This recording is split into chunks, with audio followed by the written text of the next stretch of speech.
Hello, hello, hello, hello. Can you all see and hear me okay before I get into everything? Because I haven't done one of these lives in a long time. Hello, hello. Yes, yes. Can hear, can see, it's all good. Awesome. Appreciate it. Because, yeah. New to this, I just set up the, Streamlabs and all that so I could do this properly, I think. So let's see how it works out. Let's get into it right away. Today, what do I want to talk about today? Today I want to talk about Antony. I want to talk about Martial being injured again, unfortunately. Talk about Cody Gakpo, talk about Ronaldo, Osimhen, Memphis Depay, some suspicions, the Southampton preview, and then continue the Thiago Tapes with the more detailed story of exactly what happened with Thiago in the summer of 2020. So thank you all for being here and watching. First things first, today's video is sponsored by OneFootball as usual. We've teamed up with OneFootball to help bring you the best in football news. If you're looking to keep up with everything going on these days, and it is a lot as we move into the season, make sure to download OneFootball today for free. Their easy-to-use app is clean and attractive. You can get the latest transfers, top news curated for you, match scores live, streaming without subscription, and so much more, all built and personalized for your interests.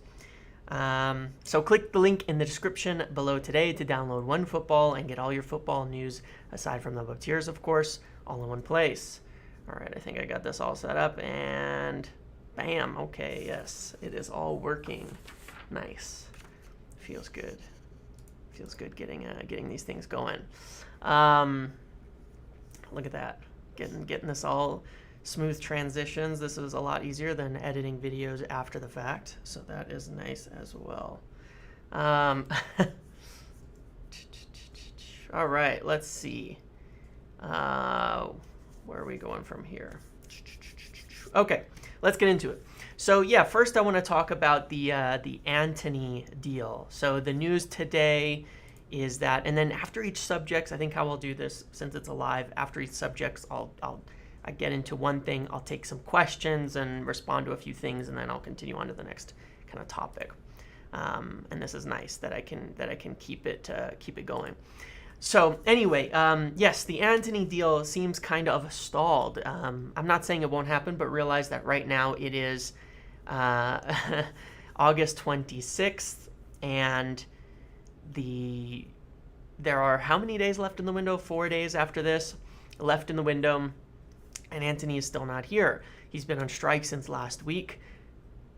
This deal has been on the table, or a player that they've wanted since the beginning of the window, and they're still not making it happen. And so the question is, why? What is actually going on here? Where are we actually going? And that's what I'm concerned about is, you know, it was supposed to happen this week. It was supposed to happen early in this week. You've got the tweets on Wednesday that they were closing in on an agreement and all of that.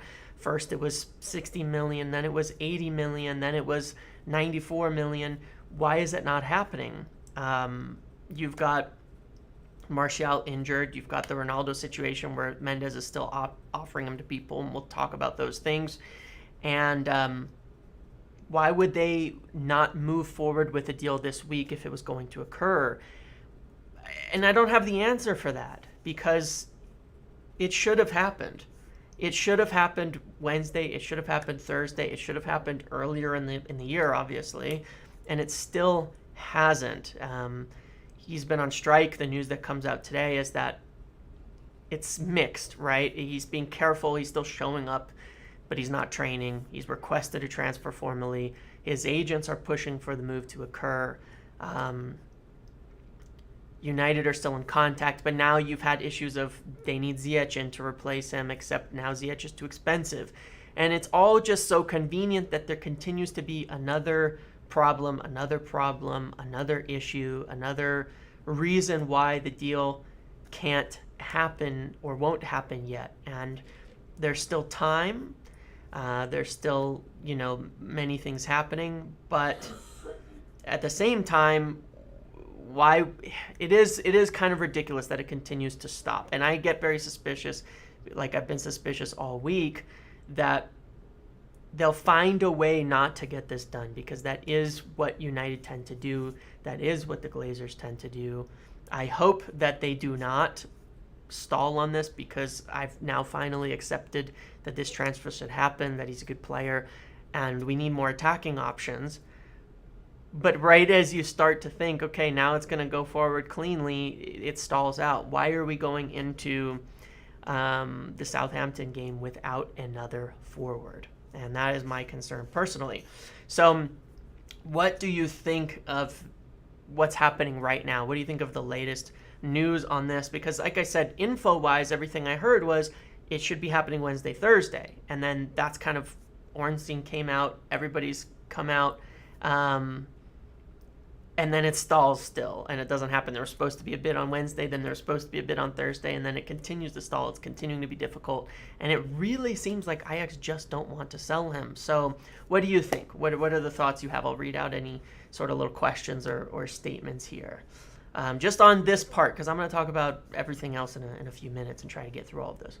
Reports of Van der Sar stepping to help negotiations. True, maybe, but who says that he's stepping in to try to sell him? Maybe he's stepping in to demand that they get a certain amount of money and a replacement before a deal goes, or to tell the player he can't go and he can leave next summer. We don't know that he wants to strip Ajax down further and sell him to us. It makes no sense for Ajax to sell. They risk not getting out of a really difficult CL group, risk losing title to PSV. I agree. It makes sense for them not to sell this late in the window. My guess is Ajax are the blockers because they don't have a replacement lined up, sure, and it's very convenient that there's another reason why we cannot get a deal done. Does it really depend on Ziyech coming in? That's what they said on the Ajax side, and when we'll talk about all the Thiago stuff, it's very funny how United do things. Is Riddy the guy stopping the transfer? Yes, it is Riddy. It is his fault, absolutely, entirely. Yeah, I mean, the other aspect of it is Ajax could be saying, look, we don't have a replacement, we don't have one, we're not seeing one possible, and that could be the reason why it doesn't happen. And United may know this and drag it out. Are the owners aware that we could possibly end up with only Martial as a recognized striker? Does the stall have anything to do with Gakpo or the Memphis rumors? Yeah, we'll talk about all of that. I think they are aware of it, but maybe considering that Marcus Rashford can play striker too. And I think, here's the funny thing about that. I'll talk about the striker thing in a minute. I'll talk about the striker thing in a minute.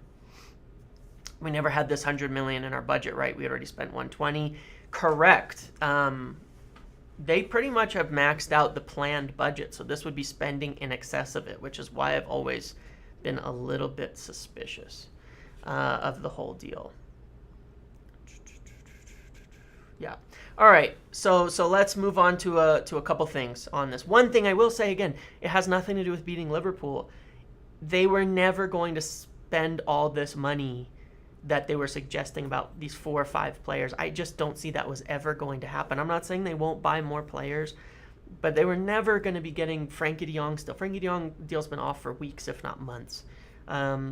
Plus Antony, plus Gakpo, plus a right back, plus a goalkeeper. It was never going to happen.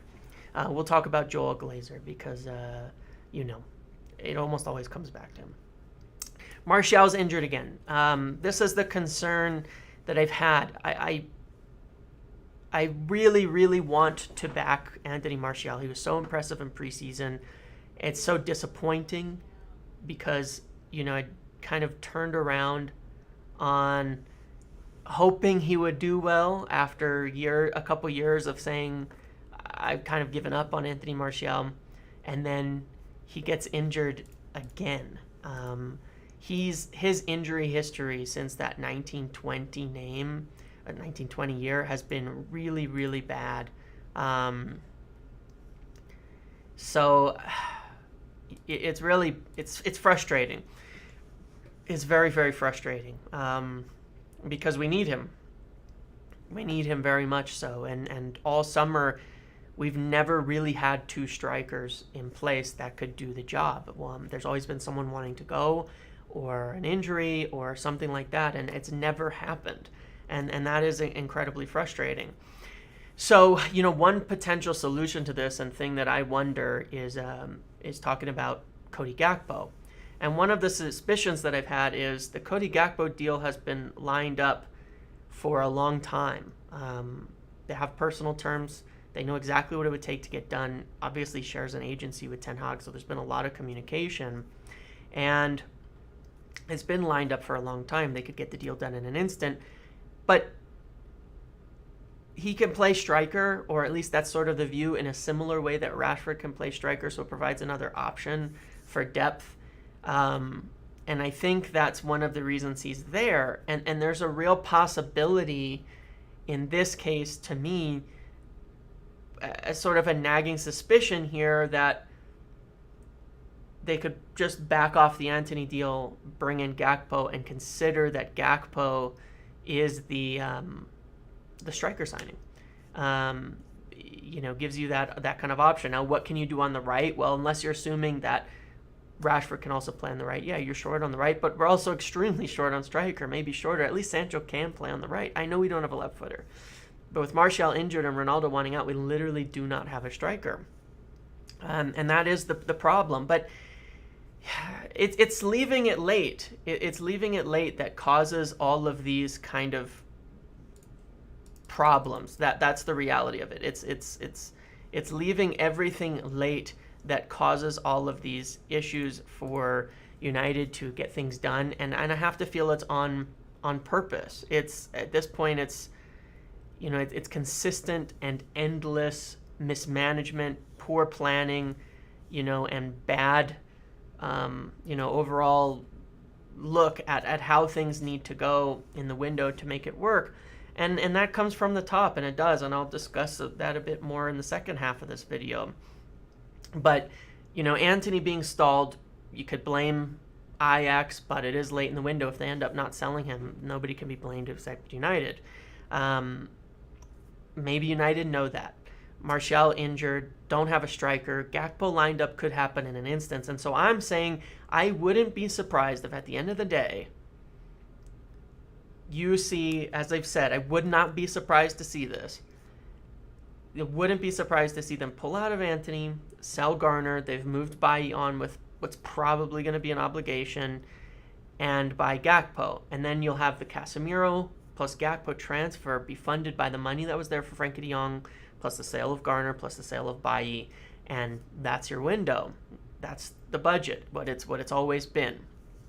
And I wouldn't be surprised to see that, because you can see it sort of moving slightly in that direction. At this point, I hope they do get Antony. I know the price is a bit extortionate. I know that.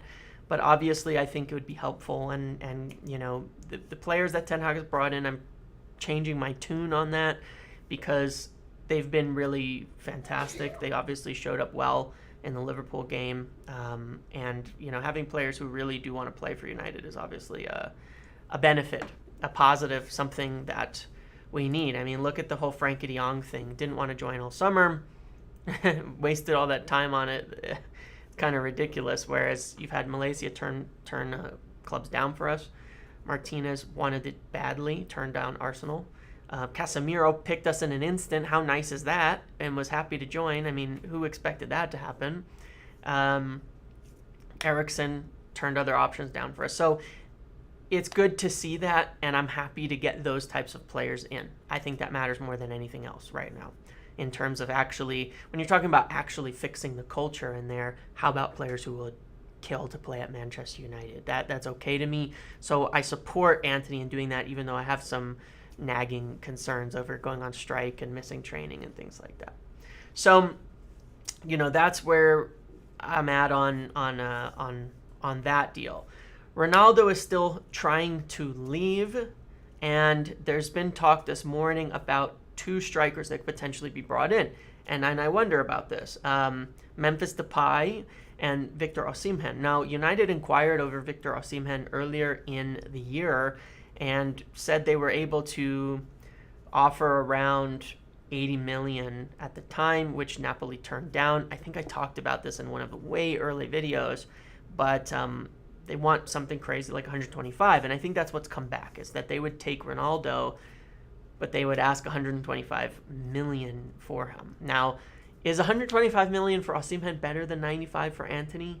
Yes. In my opinion, yes. It's a more sensible deal. It's a position he could lock down for the next, that we have nobody, again, that he could lock down for the next 8 years. He's a fantastic player. It's still super expensive, but they could have made different purchases earlier in the window. And I've had this nagging suspicion about this all window long, that it's delay. Why didn't they do this Antony deal much earlier? Why now? Why not earlier in summer? Why did they not get a striker earlier in summer? Martial wanted out back in May and June. Then when he was happy to stay, Ronaldo wanted out. There's never been two strikers happy to be at United, and wanting to be there and to rely on. So, but I can't see it. It's so expensive. I can't see that happening. And it's a problem there too, because it really doesn't provide an out for Ronaldo as well. But it's really starting to get kind of frustrating. There's a few days left. It's hard to see how they pull off a lot of deals. Depay would be like a panic last minute type thing to get in if we could move Ronaldo on, I believe. And I'd be okay with it. It's not the best signing. We need another striker, a top striker next year, pretty much no matter what. And the Antony thing is, at some point it has to resolve, right, in the next day or two, or they have to move on and get Gakpo to finish the deal. Now, that one could be done in probably an hour if they wanted it. And so that's where I'm at. Right now, I would still say I'm leaning towards it likely being Antony, and I'm leaning towards that being it for the window, aside from Dubravka, which we won't spend too much time on. But my suspicion is, and what I wouldn't be surprised if what happens is if they pull out of the Antony deal, get Gakpo, sell Garner, and that's the window. And maybe Depay if they can shift Ronaldo out. That's my suspicion. That's where I'm at the moment. So in terms of transfers, that's mostly what's going on. I don't see a right back or someone like that coming in, as I've said, for quite a while. So what do you think about that? Give me your thoughts on all of that before I move on to previewing Southampton and on to kind of the next part, the full rundown of the whole Thiago situation and Thiago Tapes. What do you think about all of that? What do you think is going to happen in the rest of the window? What's the most likely, outcome for you? Yeah, Man United are looking for a top striker according to Manu Sainz, and I know that that's the whole rumor, that they're trying to offer Ronaldo to Napoli and buy a top striker, and that could be the case. I would rather that at this point in time. If Gakpo can play across the front, doesn't that make the most sense? Yes, it does in that regard, because he can cover it. Repeat your prediction so I can record it and put it on Twitter. This isn't necessarily my prediction, but what I wouldn't be surprised to see is United to pull out of the Antony deal, buy Gakpo, sell Garner, bring in Dubravka, and that's the window. I wouldn't be surprised about that. And then Depay if Ronaldo leaves. Any chance we end up with neither Gakpo or Antony? Look, it's the Glazers. There's a chance we end up with nobody to end the window, and that this is it, as we're running out of time here. I mean, there are 4 days left, and there's a game tomorrow, and Ajax have games, and everybody's got games. This is a tough time to get the deals done. More logical to get a striker than cement that spot years. We can get a right wing next year. And I agree with that too. We have Sancho who can and is competent playing on the right. We don't have a striker that can nail it down for a long time, and that is an extremely important position. Let's remove these spam things from here. Gross. De Jong, I don't have anything else to oh my god. Get out of here. Go away. Yikes.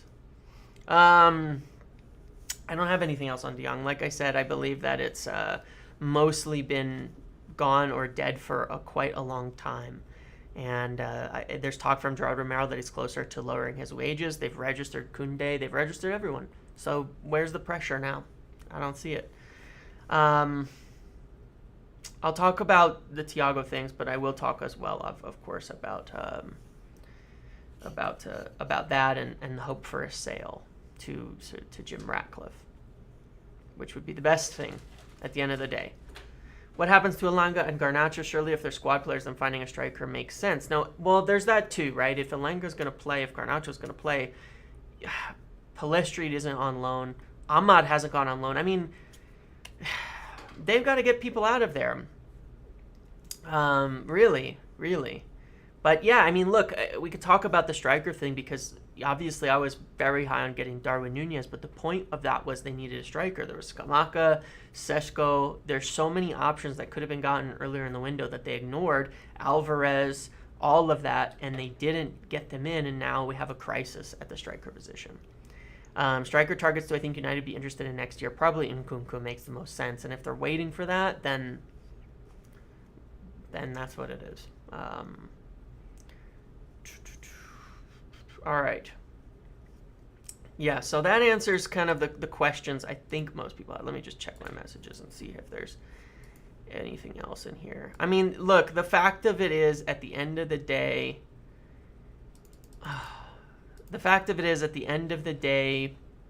what has happened is there's no planning from United. The window has gone to crap. No matter how things end up, and I like the signings. I like Malaysia. I like Martinez. I like Eriksen. Casemiro's amazing. But this is all the chaos of not planning in the window, and I think when I go into depth on this Thiago thing, it's going to enlighten that even a bit more. So let's see here. So let's look at this. Talk about Southampton really quick. With Martial injured, this is what I would say is the 11. I think they keep pretty much everything the same in terms of the back line. You want to keep up that consistency. I think that Erik ten Hag is going to be likely to want to play his best 11 in the league. But there's no reason to make a lot of changes to that Liverpool game, aside from the fact that obviously you bring in Casemiro for McTominay.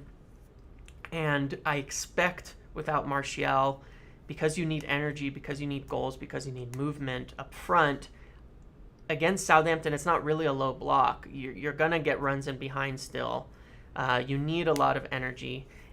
I didn't set up a best 11 for this screen, so I should have done that, but I'll do that in a future one because I don't have it set up now, so it would be I'd have to take a break to figure it out. But the same lineup, but Casemiro for McTominay, and I think that you could see Bruno or Eriksen moving into one of the forward positions, and maybe Fred coming into the midfield for that extra energy with the press. And I think that is the most likely scenario for Southampton. Ronaldo certainly could play, but I mean, it just seems like a mess. They played better without him. I'm pretty sure, based on the stories coming out there, that Ten Hag doesn't want to play him up front. So moving Eriksen or Bruno into the front line makes a lot of sense. Eriksen looked exhausted versus Liverpool. Southampton press hard. They press high. They won't play quite as high a line as Liverpool, but you can get in behind. When I recall the 2-0 that we ended up winning 3-2 with Cavani, you get a lot of energy against Southampton. If you can move around a lot and your forwards can really run, then you'll get a lot of movement. So I wouldn't be surprised to see Rashford play at striker again. I don't think that Donny will play a false nine of any kind for a while. I don't think that United want to do that. So that's what I expect. What do you think in terms of the 11 for Southampton? Anything different to what I suggested there that you think will be happening here? Oh, Fosu, Antony Mackie. Oof.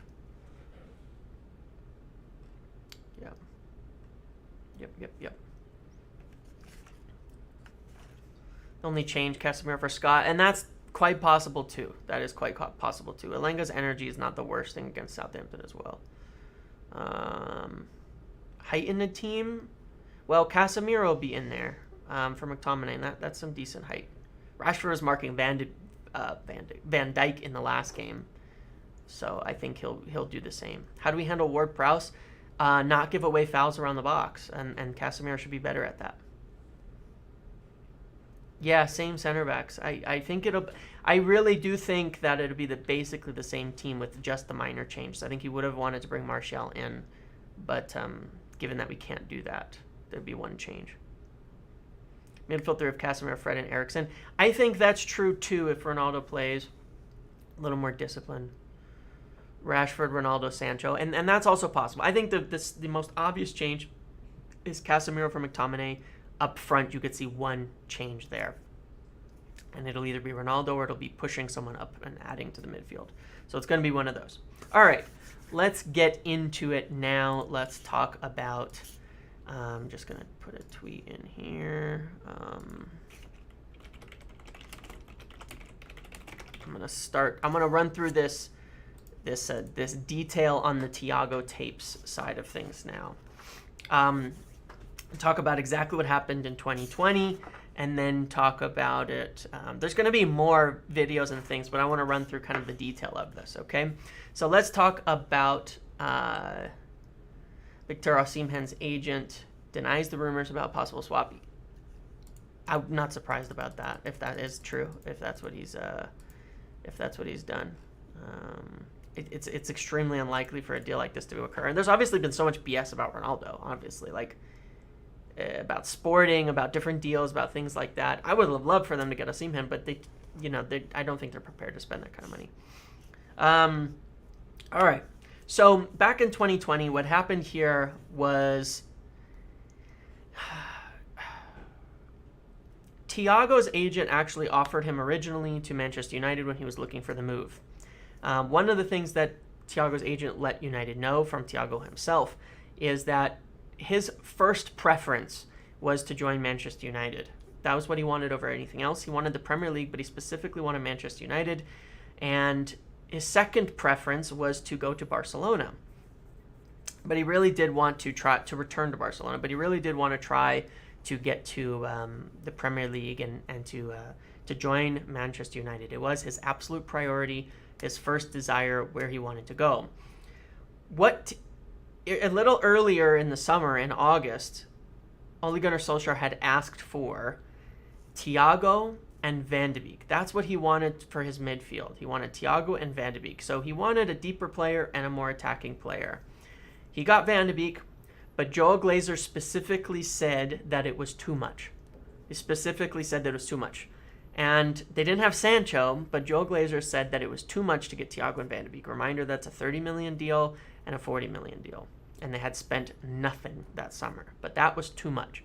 There's a couple of things wrong with that. Obviously, the fact that he said it was too much, and the fact that you have to ask Joel Glazer specifically for what deals can be done instead of a budget being given, instead of the money being there for even Ed Woodward to make the decision. And I'll tell you something. By the end of the Thiago Tapes, Ed Woodward is going to look slightly more like a sympathetic figure in all of this. And I'm not saying he is. I'm not trying to take him off the hook. But I will say one thing that is a total fact of the matter. Ed Woodward had his hands as much tied by the Glazers as anybody else will and has at this club. And a lot of what he spent his summer doing in terms of the transfer window was trying to sell plans to Joel Glazer. And I have some things on this that I want to cover later, but I have specific detail of Woodward being incredibly frustrated about not being able to convince Joel Glazer to spend money, and that being part of the problem that he's had. Now, Ed Woodward did not institute a proper footballing structure. Ed Woodward did not listen to scouts and things like that as much as he should. But at the end of the day, he was having to sell everything upstairs to Joel Glazer, and that was extremely difficult to do. I'm telling you, you have to understand everything that Ed Woodward did had to go through Joel Glazer and was influenced by Joel Glazer. That's not, again, it's not to say he did the right things, made the right actions, but every single decision he made had to go through Joel Glazer, and he was very clearly the fall guy for all of it for the Glazers. Now, he still went along with everything. He was still obviously involved in the takeover. He was still not qualified for the position. All of this can be true. But in the transfer market, the boogeyman at the end of the day is Joel Glazer, who is above him. Again here, it's not Ed Woodward who said Thiago and Van de Beek were too much. It's Joel Glazer who said it. And so that's what he said in August. Then in the beginning of September, apparently changed his mind. And this is what you're seeing in the market right now. They change their mind at a random time. They say no, then he says yes. Why? Who knows? I mean, did we have a bad start to the season that year too? Maybe it was something like that. Changed his mind, went back in for Thiago, and oh my God, I didn't even know I had super chats enabled. Sherm, I do not think that De Jong is coming, okay? You can never give up hope, but I doubt that it is happening. Anyway, thank you for the super chat. I did not even realize that was enabled right now. I have never had one before. So, anyways, he wanted 4 years. Thiago's agent wanted 4 years for the player. Thiago himself wanted 4 years for the player. Manchester United were not willing to offer anything more than 3. Thiago and his representatives literally offered in the 4th year a wage cut and a lower amount of wages just so they could get that extra year for some security. It was an overall a huge cut in wages from his current contract and from other offers that were out there. And this was in early September. And I can tell you that he was practically begging United to get this deal done. His agent reached out directly to Joel and Ed. And again, remember, his agent was reaching out to Joel and Ed to try and get a change in United's stand on this. This wasn't about negotiations. This wasn't about the football side of things. It was specifically Joel Glazer who did not want to approve it. And Ed Woodward and Matt Judge had conversations about how there's nothing they could do about this. They couldn't change it. They couldn't offer it. It wasn't on the table. And I have a strong feeling that this is what I'm talking about. This is where I get very suspicious. I have a strong feeling that these things are done to make it look like they're really trying, but that the deal just couldn't happen. But it's such a small detail. Now, yes, Thiago's been injured, but the decision had nothing to do with football. It had to do with Joel Glazer specifically. His agent reached out. He sent them this big, long thing and was, talking to them, calling them, messaging them, trying to do all of this to try to get them to change their mind. And it was all about Joel and Ed. And that is who people have to talk to often at the club. And he could not understand why the richest club in England wouldn't offer this 4-year deal. And it was very upsetting to him. And they rejected it. And then, again, changing their mind, they went back to Thiago about a week later and offered the 4-year contract and claimed that were telling people within the club that it was done and that they expected it to happen. They were telling the people in recruitment, telling the people in management that it was happening. So when you saw that thing from the one guy on Twitter, Woodward's burner, I think it was, who was saying that it was nearly done, and he was looking for a house and all of that. I've said this a few times on Twitter. It's true. It absolutely is true. That was the case. It was very close, and they were telling people that it was going to be done. And they didn't put anything else out about it, but they were telling people that it was going to be done. So it was worse than that. It gets even more embarrassing than that at United. And the last video I talked about in the Thiago Tapes, I talked about how they had this whole brief about Sancho.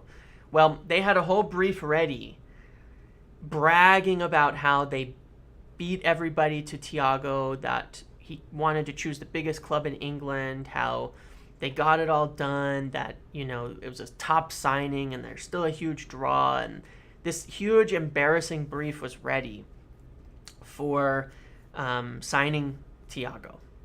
And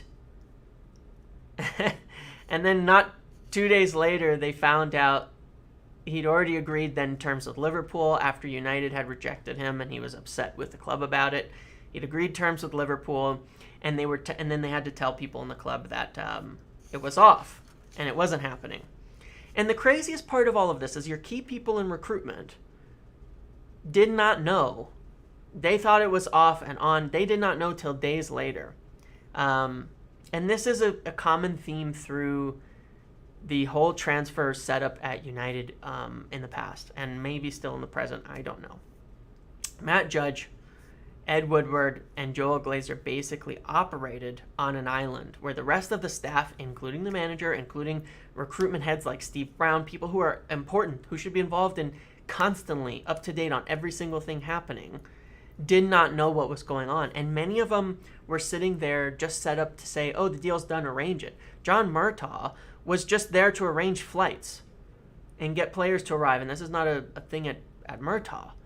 That was his job. His job was to arrange flights and get people into the club, like the logistics. They had no involvement in recruitment. It was all done by Matt Judge, Ed Woodward, and Joel Glazer. Players were offered to Matt Judge. He would reject them and turn them down. United were offered many, many players, and I'll talk about who and give more names in an upcoming video. But the common theme is that Joel Glazer and Matt Judge were often the people simply rejecting deals, rejecting players, turning down deals. These are not football people. At Manchester United, Joel Glazer is the director of football. It's his club. It's how he runs things. It's his team. It's what he builds. It's what he approves. And the deals don't even often make it to the recruitment people to decide whether it's a good decision or not. It is insanity. I do not know what they are doing. And so that is, basically the story of Thiago and how it all went down into and through the, in through the window. So it's very embarrassing. It's kind of horrible to see. I don't know, and I don't have the information about how things occur now. But if you notice the haphazard nature of things, we're doing this, we're not doing this, we're doing this, we're not doing this. We have to choose this person over this person. Oh, we're in for Antony, we're not. That haphazard nature is exactly this. Rabiot, and then Casemiro, different profiles of players. This is not being done by proper planning. Exactly, it sounds just like the Antony deal. And that is the concern overall, and that is why I do not see it will ever end until Joel Glazer leaves the club, because he's never giving up control of this. And some people have hinted at it in the media. The Athletic, Lowry put an article out some weeks ago that hinted at it, that Ten Hag maybe knew what he was getting into and knew about Joel Glazer, but maybe not quite to this depth. I wish they would say a lot more, because I bet you they know. I bet you a lot of them do know this. And I think this is a way to pressure things, because it's extremely misleading. And this is where the pressure could get in, on things. Again, Joel Glazer is the one who's not approving Ronaldo leaving through the window. I think there's ways to pressure the club out.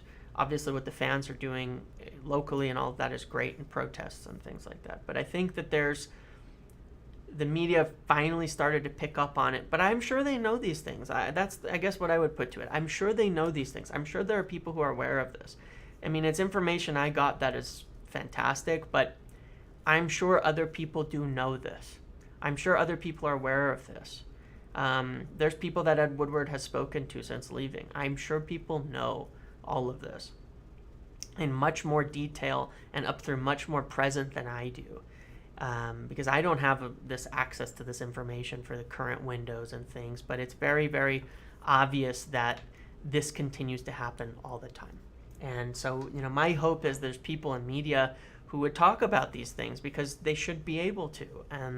And I think that it would put a lot more pressure on, the club to do things right, and to indicate that it's not just, oh, they're bad owners, we don't like them because of this debt, but bad owners because of their constant involvement and deception and misleading of United fans, of the club, of managers, of personnel, and the inability to set up a proper footballing structure, and why that's happening, because the blame continues to go on to people like Murtaugh, and there's no way of knowing how much blame he actually has versus how much his hands are tied. And same with Ten Hag, same with managers, same with everybody else. So that's my whole kind of spiel on the Thiago and owner side of it. As I said, I hope that a buyer is there. There are buyers available. there are conflicts within the club, within the Glazer family on selling versus not selling. It is going to be messy. And, for example, the Liverpool owners, while, they've invested a little bit into the club, they haven't taken a ton out, but they have allowed the club to set up a proper football structure and likely give them a budget, and they go to it. And if an emergency happens and they need more money, they can ask for it. And, that's what it is. So there's a lot of ways that this could be done differently. You don't have to have, Manchester United could be a self-sufficient club. It doesn't need a ton of cash injection. It just needs even the owners to leave it alone and just give it the money that it has.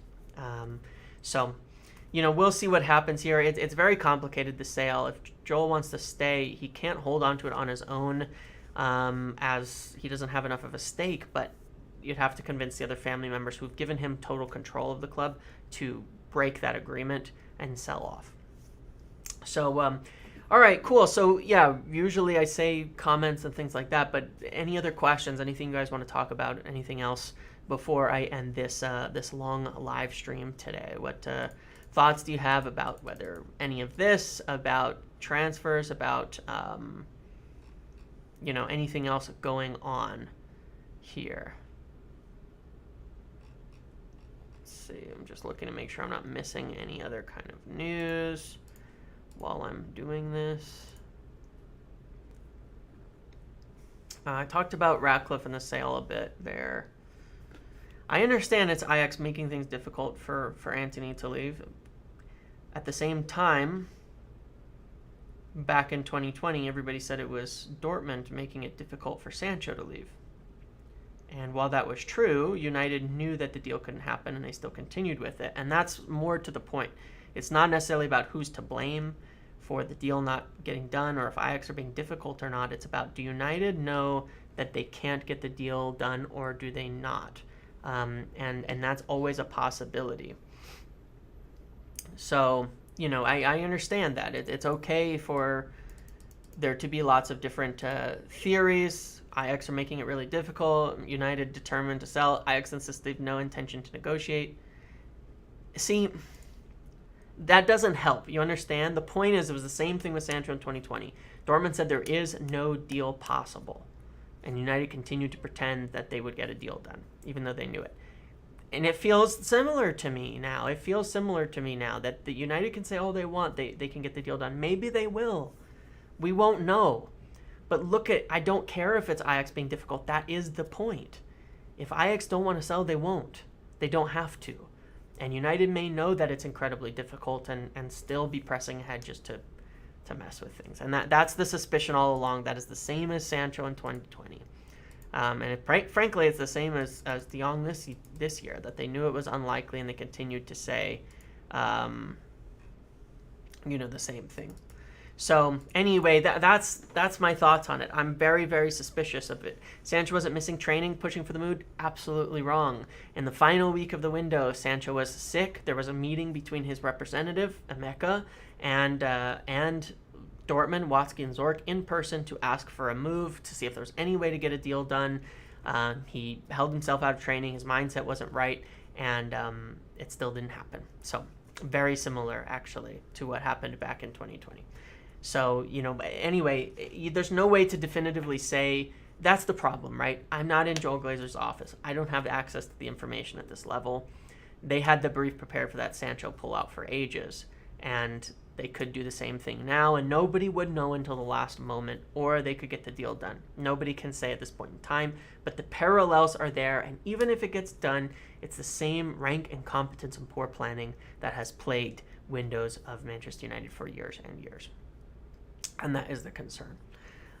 Would you be happy with Gakpo over Antony?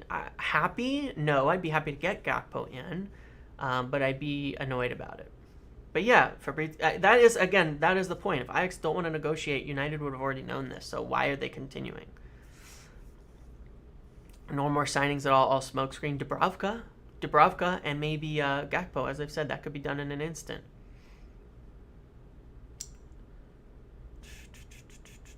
I'm a low percentage on Ronaldo leaving because I don't see where he can go. And same for Depay coming in. Very low because I don't see the space for him at the moment unless the Ronaldo goes. I haven't believed the Dest thing for a while. Frankly, I don't believe anything that comes out of Barcelona right now. All summer, it's been crap. There's other people who want to sell, who don't want to sell. I think Avram doesn't want to sell, but you know, there could be plenty of other holds out. Asensio was offered to us weeks and weeks ago. It seems quite old news to me. Do online protests have a meaningful impact? Yes and no. I mean, they don't like it. They certainly don't like any of it.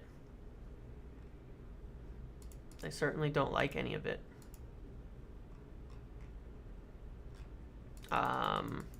But yeah, it's tricky. Very, very tricky here. Let's see. It's just all of the parallels, you know. That's why I've been so suspicious of it. Yeah. Thank you for the comment about my haircut. Is there a bit of truth about Ronaldo and Sporting at all? I don't know. Yeah, I've already covered Fabrizio's tweet on Antony. Thank you. Another Igalo? It could be. It could be. I'm not making a score prediction. I don't like to do the. I'm a little superstitious of that. Pedro Neto? No, again, he was a player that was sort of offered around, but apparently they don't want him.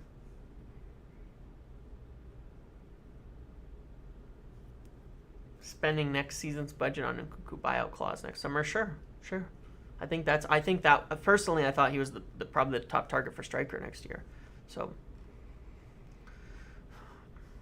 Well, the club seemingly still are saying they're confident. Samuel Lucker said it this morning. And remember, this is the point I'm making. It's not about journalists being wrong. It's not about anyone being wrong. It's not about info being wrong. It's whether or not they actually follow through with what they're saying, because the info always comes from somewhere. And as they've said, all the way down to people in recruitment that would be good sources for journalists, for myself, they were being told things differently than what was happening at the top, and that could still be the case today. Why are we selling Garner? Beats me. Can you do more of these lives, please? Yeah, I'm sure I can figure it out. It just depends when I have the time at work, and getting lucky today that it's quiet. It's a bit of a holiday week next week, and so it's a little quiet. It's just a little tough to commit the time and have the uninterrupted time to do it. I usually just record when I have 10 minutes, 15 minutes to do things. Diogo Costa, the goalkeeper. Next summer, I think Dean Henderson comes back. Phil Jones staying again. Yeah, Brandon Williams is staying again. I think I said that recently, that Brandon Williams would likely become the backup right back if Wan-Bissaka leaves, and that seems likely now. He's staying. I think that's been confirmed today. Yeah, I think Eric Ten Hag agrees with letting Garner go, even if he's not super happy. Again, with watch-alongs, the issue is I watch games at home on a weekend at very odd hours in the U.S., and it's difficult to do that. It's just very difficult. Maybe a midweek game if all of the conditions are right for it to happen. No, Dean Henderson and Ten Hag didn't really have a chat as far as I know.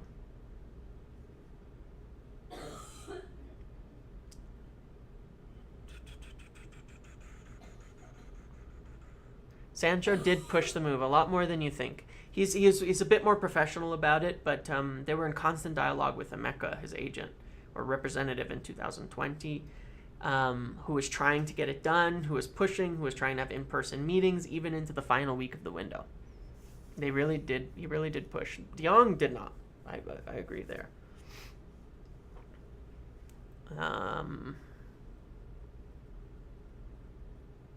Yeah, it's a 5:30 a.m. game tomorrow for me. Yep. I think Dean Henderson will be the goalkeeper next year. I actually do.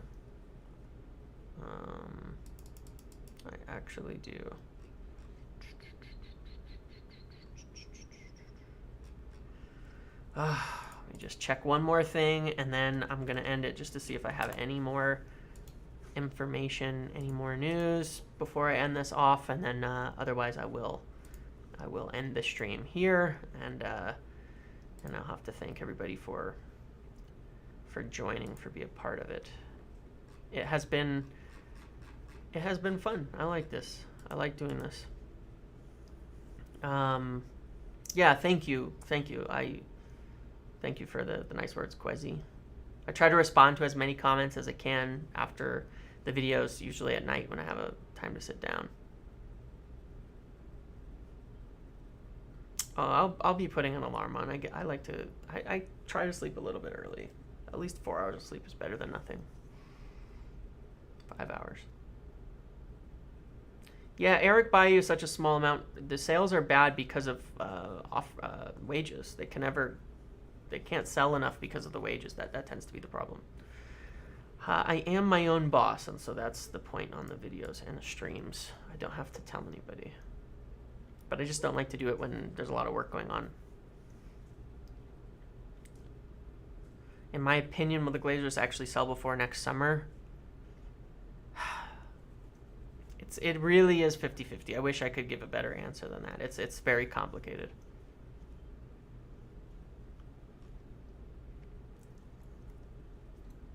Just check here.